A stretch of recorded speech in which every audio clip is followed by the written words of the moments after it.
안녕하세요. 오늘도 사연살롱을 찾아주셔서 감사합니다. 30대 중반의 귀여운 여성입니다. 저는 영업왕이에요. 보통 많이 알고 계시는 영업왕은 대부분 보험 쪽이겠지만 저는 다른 분야 영업왕이에요. 사회 초년생 첫 직장부터가 농기계를 제작해 납품하는 회사의 영업사원이었고 부단한 노력 끝에 영업왕이라는 타이틀을 달게 된 지금 또한 농기계 제작 업체의 영업 직원이죠. 왕이라는 타이틀만큼 억대의 연봉을 받고 있고요. 웬 자랑질이라고 생각하실 수 있지만 제 나름 반듯하고 올바르게 노력해온 결과물이에요. 흔히 영업하면 떠오르는 어두운 이미지들. 예를 들자면 불법 유흥업소에서의 상스러운 접대자리 같은 일들을 많이 떠올리실 텐데요. 제 생에 단 한 번도 그런 일을 벌인 적이 없어요. 오직 정직과 신뢰, 반듯하고 믿음직한 태도 하나만으로 고객들의 마음을 움직였을 뿐이죠. 정직 영업 정도의 단어로 정리할 수 있겠네요. 제가 신념같이 지키며 살아온 말은 바로 정직과 신뢰. 당연히 저의 이상형 또한 그 말에 딱 걸맞는 사람이었어요. 솔직히 요즘처럼 흉흉한 세상에 그런 남자 찾기가 쉽지만은 않잖아요. 그래서 저는 남편을 만난 걸 행운이라고 생각해요. 영업사원으로 승승장구하던 어느 날, 제 눈에 띈 남자는 두터운 인품으로 모든 이의 칭찬을 듣는 귀인이었거든요. 저희는 첫눈에 서로를 알아보았죠. 그렇게 저희는 일과 사랑, 모두를 놓치지 않는 연애 시절을 보내려고 노력하며 결혼 준비를 시작했어요. 상견례 날, 시아버지를 처음 마주한 저는 시아버지에게도 홀딱 반해버렸어요. 시아버지는 농기계 제작 공장을 경영하고 있는 사업가였어요. 남편은 그 회사에서 생산 라인을 총괄하는 임원이었고요. 그런데 며느리가 될 저는 동종 업계이자 경쟁 농기계 제작 업체에 근무하는 영업왕이었던 거죠. 며느리가 시댁과 대립해야 하는 직장에 다니고 있다는 사실이 솔직히 대한민국 정서상 쉬운 일이 아니잖아요. 시댁 어른이자 사업가가 된 입장에서도 경쟁업체의 영업직원을 며느리로 들인다고 하면 겸사겸사 며느리를 자신의 회사 영업사원으로 빼돌릴 법도 한데 시아버지는 전혀 그런 욕심 없이 청렴결백한 분이었어요. 이야기 많이 들었단다. 며느리 될 아이가 아니어도 솔직히 모를래야 모를 수가 없지. 동종업계에서 워낙에 유명한 사람이니 말이야. 솔직히 말씀드리자면 저는 그래서 이 결혼이 조금 걱정스러워요. 걱정? 저는 저대로 지금 다니는 직장이 젊은 시절부터 근무한 곳이라 애정도 많고 소중해요. 그런데 아버님과 남편의 회사가 경쟁업체잖아요. 그래서 어떻게 해야 할지 모르겠어요. 너의 직장을 버리고 우리 회사로 옮기라는 말이 나올까봐 그게 걱정스럽다는 이야기구나. 여러 가지로요. 아버님 입장에서도 걱정이 많으실 거잖아요. 한 식구가 되다 보면 아무래도 사업상 기밀 같은 걸 공유해야 될 수밖에 없는데 그런 며느리가 하필이면 경쟁업체 직원이라서요. 지금 제 직장에서도 그렇고 아버님 회사에서도 그렇고 이래저래 속 시끄러운 이야기에 시선들에 참 많이 불편하실 테고요. 그렇구나. 충분히 이해한단다. 아무렴 당연한 걱정일 테지. 외람되지만 그게 제 솔직한 심정이에요. 남편을 좋아하지만 가족 모두가 소란에 휩싸이는 건 원치 않습니다. 그래서 어떻게 해야 할지도 모르겠고요. 그런 걱정이라면 전혀 하지 않아도 된단다. 내 벌써 회사 사람들에게 얘기해 두었어. 경쟁업체 영업왕을 며느리로 들인다고 해서 겸사겸사 스카우트까지 하지는 않을 예정이니 뒤에서 괜히 엄한 말들 꺼내고 그러지들 말라고. 아버님, 내 생각은 이렇단다. 며느리이기 이전에 너도 하나의 인간이니만큼 너의 삶 또한 중요하다고 생각해. 그러니 경쟁업체가 시댁이 된다고 해서 꼭 우리 회사로 이직해야 한다는 부담 같은 건 갖지 않아도 좋아. 그저 너 좋을 대로, 너 행복할 대로 마음껏 선택하면 돼. 나머지는 내가 시아버지로서 든든한 바람막이가 되어줄 테니. 제가 어떤 선택을 하든 사랑으로 품어주시겠다던 시아버지. 어쩜 그렇게 멋질 수가 있을까요? 바다가 아무리 넓다고 한들 시아버지의 마음만큼 넓기는 할까요? 시아버지 품성에 홀딱 반해버린 저는 이 결혼에 확신을 가졌어요. 동시에 한 가지를 결심했죠. 시아버지의 회사 영업사원으로 이직을 하겠다는 결심이었죠. 그런 저의 뜻을 들은 시아버지는 몇 번이나 저를 만류했어요. 남편과 당신 때문이라면 굳이 그렇게 하지 않아도 좋다. 경쟁업체에 다니더라도 당신은 변함없는 사랑을 베풀 것이다. 하면서요. 저는 저의 행복을 위해 최선을 다해 일해왔고 앞으로도 그럴 예정입니다. 그리고 제 평생 가장 행복할 자리는 남편과 아버님 곁인 것 같네요. 부족한 며느리이자 직원이 되지 않도록 노력할게요. 앞으로 행복하게 살아요, 우리. 그렇게 저는 남편과 결혼을 했고 동시에 시아버지 회사에 영업사원으로 이직을 단행했어요. 마침 시댁의 회사는 길고 긴 경영난으로 인해 어려운 상황이기도 했어요. 저는 그게 늘 의문이었어요. 그토록 열심히 일하는 남편이 임원으로 있고 이렇게 훌륭한 인품의 시아버지를 사장으로 두었으면서도 시댁의 회사가 왜 경영 위기를 겪는지 이해를 할 수가 없었죠. 그 의문은 제가 첫 출근하던 날 곧바로 해소되었어요. 시댁의 회사가 생산한 농기계의 품질은 대단히 뛰어났지만 납품 계약을 따내야 하는 영업 체계가 엉망이더라고요. 시아버지로부터 받았던 바다와 같은 사랑에 보답할 기회가 너무도 빨리 찾아왔다고 생각했어요. 곧장 영업체계 개선에 돌입했습니다. 영업사원들에게 저희 노하우를 숨김없이 모두 전수하는 한편으로 저 또한 영업전선에 나가 최선을 다해 뛰었어요. 그 결과 영업 실적은 순식간에 개선되었고 위기를 벗어나기 무섭게 승승장구하게 되었어요. 하루가 다르게 발전해 나아가는 성장이었죠. 이에 기세를 탄 저는 저대로 더 많은 계약을 따내기 위해 고군분투했고 남편도 남편대로 농기계의 품질을 계속해서 상승시켜 내었어요. 모든 것이 행복했어요. 영원할 것만 같던 행복이었어요. 그러나 하늘도 너무 무심하시지. 제가 사랑했던 시아버지가 갑작스런 심장마비로 돌아가셨어요. 유언장도 남기지 못한 상황이었죠.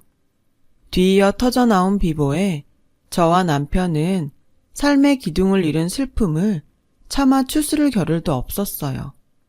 그동안 뒷방에 물러나 앉아있던 시모가 시아버지 대신 회사 사장 자리에 덜컥 앉아버렸어요. 시모가 사장이 된 것이 왜 문제가 되냐고요? 시아버지의 부인인 시모가 사장 자리를 승계하는 건 당연한 일이죠. 순리대로라면 그렇죠. 엄마가 사장이라니 참. 앞으로 회사가 어떻게 될지 걱정이다 정말. 왜? 어머님이 회사에 무슨 잘못이라도 했어? 잘못이라기보다는 하긴 잘못 맞지. 뭔데 그래? 당신 회사 처음 올 때 어려웠던 거 기억나? 당연하지. 그걸 어떻게 몰라? 어려웠던 원인 중에 하나가 영업 시스템이 무너져 있었던 것도 잘 알지? 그치, 그걸 바꿔놓은 사람이 바로 나였는걸. 설마 그거 어머님 작품이야? 우리 엄마 돈 욕심이 엄청 심해. 영업 관련 예산들 혼자 다 빼돌리다가 영업 시스템 무너뜨렸던 사람이 바로 엄마고 그거 들켜서 아버지한테 이혼당할 뻔도 했었어. 다시는 회사 일과 돈에는 손 안 대겠다는 조건으로 용서받긴 했지만서도. 아, 그게 그렇게 된 일이었구나. 큰일이다 정말. 어머님이 또 같은 잘못을 되풀이하면 어쩌지? 회사 부도 위기에서 살아난 지도 얼마 안 됐는데. 일단 두고 봐야지 뭐. 엄마도 이혼 위기 겪으면서 반성했을 텐데 설마 똑같은 잘못을 또 하려고? 이쯤 되면 저희 부부가 새 사장이 된 시모를 걱정하는 게 당연하겠죠. 시아버님의 장례를 치르고 며칠 뒤 2대 사장 취임식이 있던 날 저희 부부의 걱정은 현실로 닥쳐왔죠. 모든 직원들이 지켜보는 가운데 단상에 오른 2대 사장. 시모의 첫마디로부터 모든 총국이 시작되었어요. 오늘부터 구조조정이 있을 예정이에요. 모든 직원들과 남편은 그러면 그렇지 하는 반응을 보였고 저 또한 같은 심정이었어요.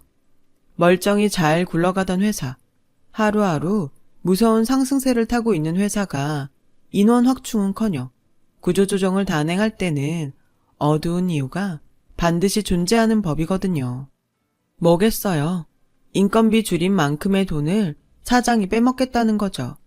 시댁의 회사에서는 인건비를 빼돌려서 혼자 먹을 양반이 바로 시모였고요. 그리고 저희 부부는 역시나 하는 생각을 하고야 말았죠. 무수한 반대에도 불구하고 시모는 취임사로 공언했던 구조조정을 밀어붙이기 시작했어요. 대상은 고액 연봉자들이었고 그들 모두는 농기계 생산 라인에 수십 년 근무해왔던 최고참급 숙련공들이었어요. 이러니 역시나 감축한 인건비를 시모가 빼돌리려 하는구나 싶을 수밖에요. 그건 누가 봐도 정상적인 구조조정은 아니었거든요. 정상적인 구조조정이라면 업무에 서툰 직원들이 우선 대상에 들기 마련인데 시모는 고액 연봉자라는 이유 하나만으로 최고참급 숙련공들을 해고하려 들었으니까요. 그렇게 시작된 시모의 어두운 돈 욕심, 그리고 무자비한 횡포 때문에 회사 정문에 능력 좋은 최고참급 분들의 이름이 구조조정 1순위 대상자랍시고 떡하니 붙어있는 모습을 보며 저와 남편은 어떻게든 시모를 말려야겠다는 각오를 다졌어요. 아니, 농기계 생산하는 회사에서 숙련공들을 내치다니 그게 말이 되나요? 이건 무슨 초등학생들도 알겠어요. 숙련공들 없으면 제품 생산에 차질이 심각하게 발생할 것이고 이는 결국 회사의 존폐 위기로 이어지는 것이 당연한 수순인 거죠. 그걸 막아야만 했어요. 지금 어머님의 경영 방식이 뭔지 아세요? 내 방식에 무슨 문제라도 있다니? 회사의 싹을 잘라버리는 일이에요. 회사가 망하거나 말거나 지금 당장 어머님이 챙겨갈 돈만 바라는 길이라고요. 에이, 넌 며느리란 애가 왜 그렇게 맨날 심각하니? 네? 나도 다 생각이 있고 계획이 있어서 이러는 거란다. 막말로다가 지금 우리 회사가 지출하는 금액들이 나 근무하던 때보다 너무 많이 커졌어요. 그걸 줄이면 님도 좋고 뽕도 따고 회사도 살리고 너의 시댁도 더 부자가 되고 좋은 게 좋은 거 아니겠어? 어머님 근무하던 때보다 회사가 훨씬 잘 나가니까 지출이 커진 거죠. 발주량과 생산 규모는 몇 배는 뛰었으니까 거기에 소요되는 비용도 당연히 커지는 거라고요. 그런 것들까지 하나하나 다 아끼고 그렇게 해야 대기업 되는 법이에요. 넌 뭐든 혼자 다 하는 것처럼 얘기하는데 나도 뭐 그렇게 무능한 사장 아니다. 회사 일도 나름 해봤고. 저만의 생각이 아니라 아범 생각도 똑같아요. 오히려 아범 걱정이 저보다 훨씬 크죠. 최고참급 숙련공이 없으면 생산 라인이 안 돌아간다고 얼마나 걱정하는데요. 생산 라인이 안 돌아간다는 얘기는 제품을 생산할 수 없다는 얘기고 그럼 우리 회사는 뭐 팔아서 유지해요. 그런 생각은 안 해보셨어요? 암튼 넌 며느리라는 애가 시어머니 앞에서 잔소리는 아주 알았어. 다 알았다니까는. 찬찬히 다시 잘 고민해 볼게. 됐지? 찬찬히 잘 고민해 보이는 개뿔이. 사람이 이렇게 무능하고 탐욕스러울 줄이야.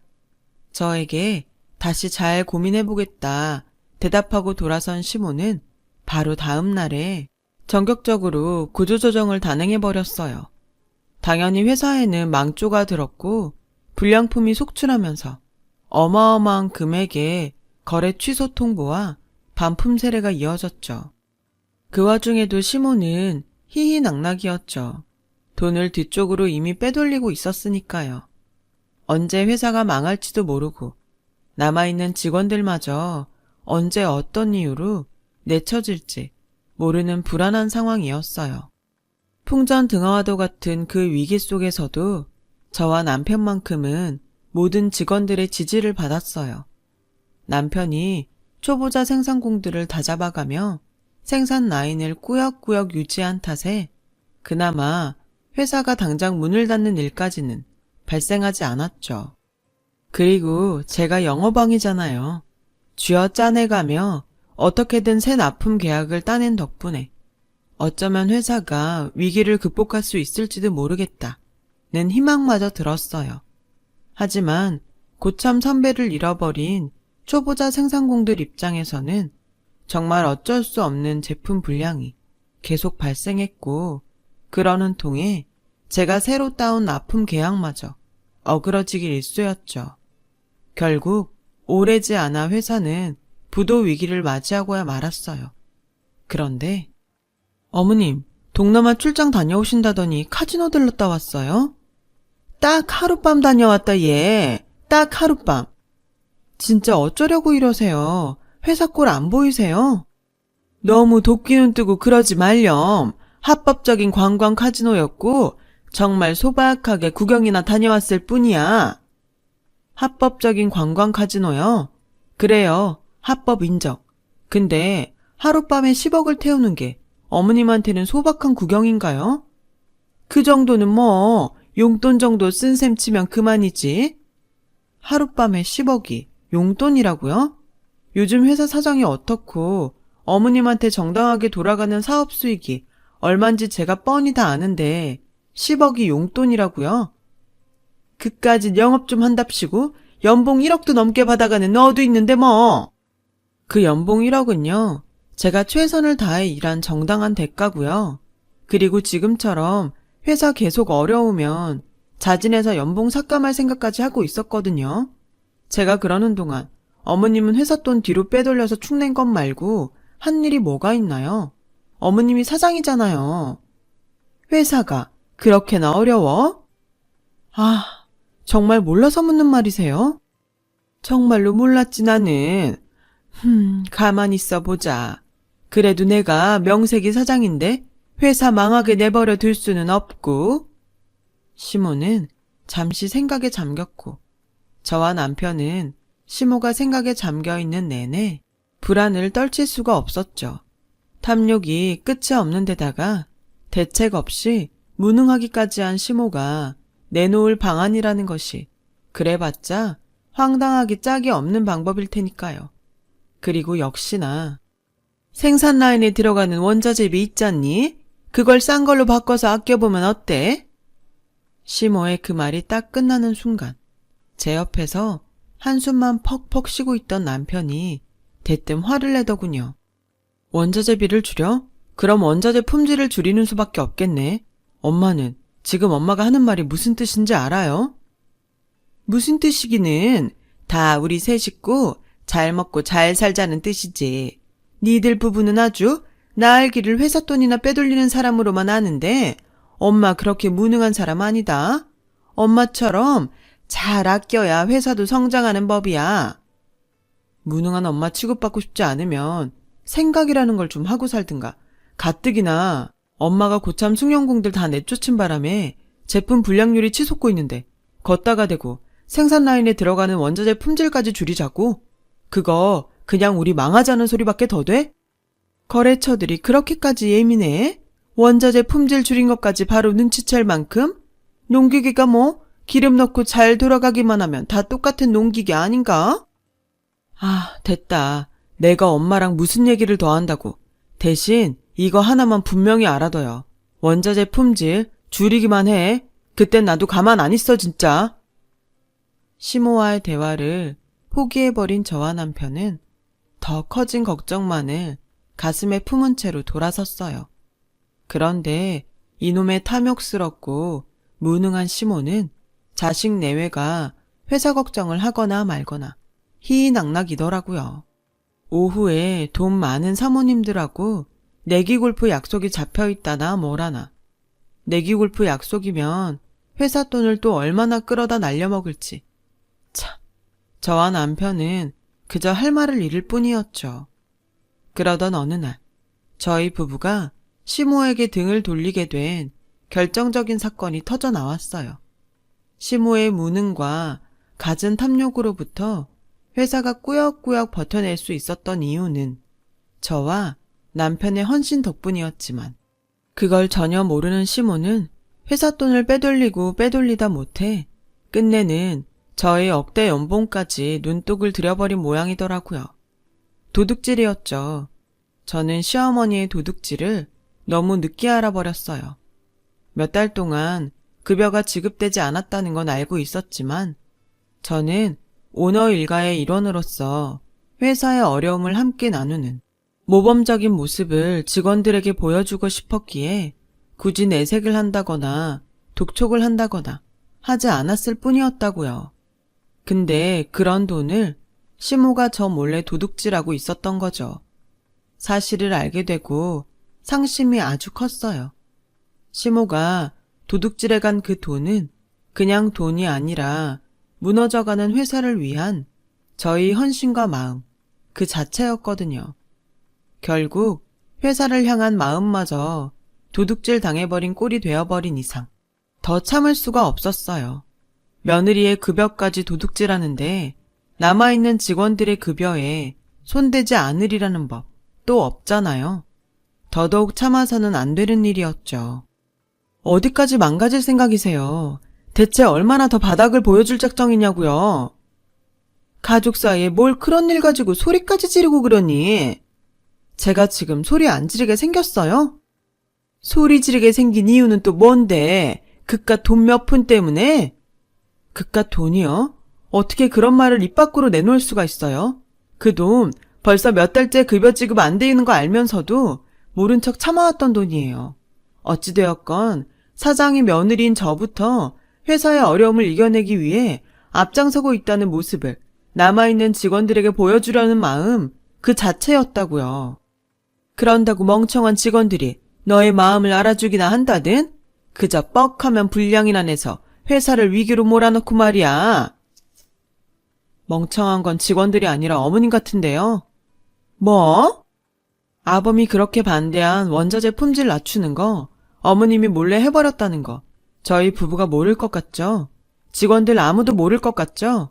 최고창급 승용공들 전원 해고해서 불량률이 치솟는다고 아무리 얘기를 해봤자 어머님은 들을 생각조차 없는 분이죠? 얘가 잘한다 잘한다 해주니까는 갈수록 기고만장이네. 시어머니한테 그따위로 말하는 법은 어디서 배웠어? 어른한테 버릇없이? 그렇게 굴었다가는 몰매 맞는다는 얘기는 못 들어본 모양이지? 몰매는 어머님이 직원들한테 맞을 상황 아닌가요? 반란 나긴 직전인 거 진짜 모르겠어요? 이것이 말하는 꼬라지가 작고? 회사 돈을 빼돌려서 호의호식도 적당히 해야 말이나마 곱게 나오죠. 내 급여 내가 가져간 것 때문에 이러는 모양인데 제 급여만 가지고 이러는 거 아니라니까요. 며느리 돈도 서슴없이 도둑질하는 양반인데 직원들 급여에는 손대지 않으리라는 보장이 없으니까 지금 초장에 다 잡아야 어머님이 최소한 직원들 급여에는 손대지 않을 테니까. 그래서 저도 어쩔 수 없이 목소리 높인다는 거 모르겠냐고요. 가족들끼리 그러는 거 아니다. 행여 내가 내 급여랑 회사 돈을 뒷구멍으로 좀 먹었다 치자. 우리는 한 가족이니 내 돈이 결국 너희 돈이 되는 거 아니야. 그런데 뭐 도둑질이 어쩌고 어째? 시부모 며느리 사이에 그렇게 정없이 구는 거 아니다. 어쨌든 가족이라서 이래요. 가족이니까 싫은 말이라도 할 때는 해야 하는 입장이니까. 그래서 저도 어쩔 수 없이 이러는 거라고요. 그래, 내가 가져간 급여가 그렇게 아깝거들랑 고스란히 돌려주마. 근데 나 죽거들랑 유산으로 받아나가라. 와, 이건 뭐 진짜. 저와 남편은 그냥 웃었어요. 너무 황당해서 다른 생각할 겨를도 없이 웃음만 자꾸 나왔어요. 웃음 뒤에는 허무함이 밀려오더라고요. 이렇게 답없는 인간을 그래도 시몰합시고 바로잡아 보려 했던 저희 부부의 노력을 향한 허무함이었죠. 그리고 허무함이 지나간 자리를 단 하나의 결심이 채웠어요. 더 이상은 시모와 함께 살아갈 수 없다는 결심이었죠. 그날 저희 부부는 시모의 곁을 떠나면서도 의절의 말은 단 한마디도 남기지 않았어요. 상종도 하기 싫었을 뿐더러 의절을 선언한다고 해도 그걸 알아들을 시모가 아니었으니까요. 얼마 뒤 시모로 인해 지쳐있던 심신을 달래며 지내던 저희 부부에게 뜻밖의 스카우트 제의가 날아들었어요. 평소 저와 남편을 눈여겨보고 있던 경쟁업체에서 걸어온 제안이었죠. 저와 남편은 시모가 해고시킨 숭늉공들을 모두 받아주는 조건을 내걸었고 마침 생산 공장 확장과 이로 인한 직원 확충을 준비 중에 있던 경쟁업체는 저희 부부의 조건을 받아들였죠. 그렇게 저와 남편은 새 회사로 직장을 옮겼고 새 회사로 속속들이 입사한 최고참급 숭늉공들과 함께 열심히 일했어요. 남편은 회사가 새로 설립한 공장장으로 일하며 뛰어난 능력을 유감없이 발휘했죠. 영업왕인 저는 시모 회사의 고객이었던 거래처를 새 회사와 납품 계약을 맺었어요. 사실 설득이랄 것도 없었죠.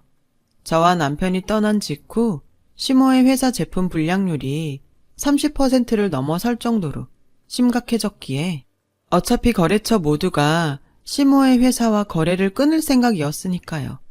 시모가 돈 욕심에 눈이 멀어 능력 있는 자식 내외와 숭늉공들을 모두 쳐냈으니 당연한 수순이었고 더욱이 무능하기까지 한 시모의 자업자득인 셈이었죠. 탐욕스럽고 무능한 시모는 본인 회사의 위기 그리고 자식 부부와의 의절이 자신의 잘못임을 너무 늦게 깨달았던 모양이에요.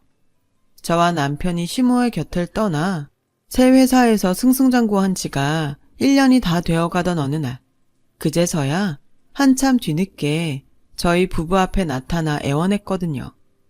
다소간의 소란은 있었지만 가족관계라는 게 그렇게 쉽게 끊어지지는 않는다잖니? 글쎄요. 저희는 최선을 다했지만 그걸 뿌리친 건 어머님 쪽으로 알고 있는데요. 그랬던 모양이구나. 지금 돌이켜보면 내가 너무 어리석었고 안일했어. 이제 와서 뭐가 어리석었고 안일했는데요. 어머님은 남들이 충고를 하거나 말거나 어머님 행동에 한 점 부끄럼 없이 당당한 사람이었어요. 그게 말이다. 아무리 생각해봐도 말이지. 내가 너희 연봉에 손을 댄 건 선을 넘어도 한참 넘은 일이었어. 정말 그렇게 생각하세요? 진심으로? 그럼 진심이고 말고 내가 가져간 너의 연봉을 나 죽은 다음에 유산겸 돌려주기는 하되 이자까지 다 쳐서 주겠다는 말을 깜빡했지 뭐니. 사실 그 이자라는 말이 제일 중요한 핵심이었는데 말이다. 그렇지? 맙소사, 이자라니요? 이자까지 쳐준다는 말을 깜빡한 게 잘못이라니요. 만약 뭐가 문제였는지를 진정 깨달았다면 저희 부부 앞에 와서 이자 어쩌고 하는 소리를 짓거리지는 못했겠죠. 결국 또 한 번 황당함에 빠진 저희 부부는 냉소적인 반응을 보였고 그러자 시모는 애가 탄 모양인지 아주 울먹이며 읍소를 하더군요. 그래도 내가 남편 모친이고 시어머니인데 이대로 교도소에 보낼 거니? 그러면 너희 마음인들 편하겠어? 교도소는 또 왜요? 회사가 당장 부도가 나게 생겼다더라. 세상 참 잔인해요. 회사 망해서 제일 속상한 사람은 회사 주인인 나인데 대뜸 경제사범이니 뭐니? 감옥에를 가야 한다고 법석들이지 뭐니? 당연히 그렇겠죠. 회사가 망하면서 위반된 계약들도 많을 거고 회사가 망하는 이유도 어머님이 회사 돈을 멋대로 빼돌렸기 때문일 테고, 그거 다 불법이니까. 그래서 내가 이렇게 찾아왔잖니.